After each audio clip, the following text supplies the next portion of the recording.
I've always admired from my kitchen, when about to enjoy a meal, of a fine beef steak and a potato that's baked. It really is very ideal. As I supped and drank, enjoying my grub, I ate as much as I was able. A thought came in my head as I chewed on some bread. How does the food get from there to my table? I think we take advantage, both city and country folk alike, of the folks who work hard in the farmyards, with no belly aching or gripe. You folks know I married the rancher's daughter, so I got a good idea what it's about. My experience was damned, but I wanted firsthand to work cattle with cowboys and go all out. Well, the wife, she contacted family to see if they knew anyone still in business. More calls were made, and then one day, I got my wish, like a kid in Christmas. And so began our trek from Ontario to North Dakota. I sat behind the wheel, and another thought I did feel. At least it's not a wagon, thank God for Toyota. When we arrived, introductions were made, with handshakes all around. Then the boss says, "Friend, we'll put you in the pen. Don't get that sorting stick stuck in the ground."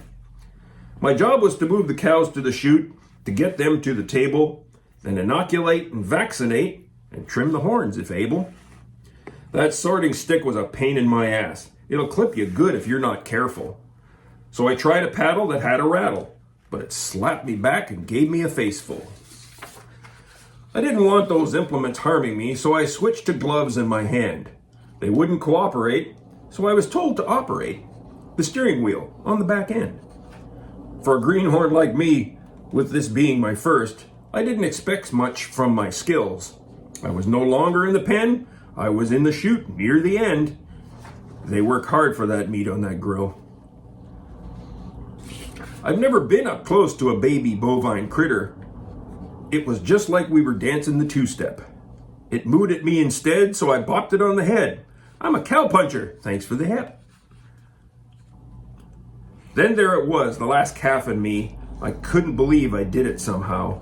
I climbed out of the chute, kicked mud off my boots. Now let's get the bulls away from the cows. I watched the cowboys work, how they got the bulls' attention. Then one came my way. It was a big Charlet.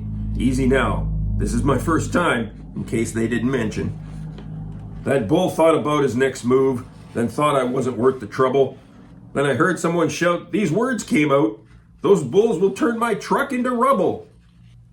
These big old Anguses were having a beef. They were going to wreck his truck.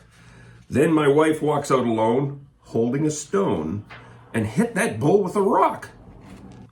It turned its big head with those black eyes. We knew we better start running.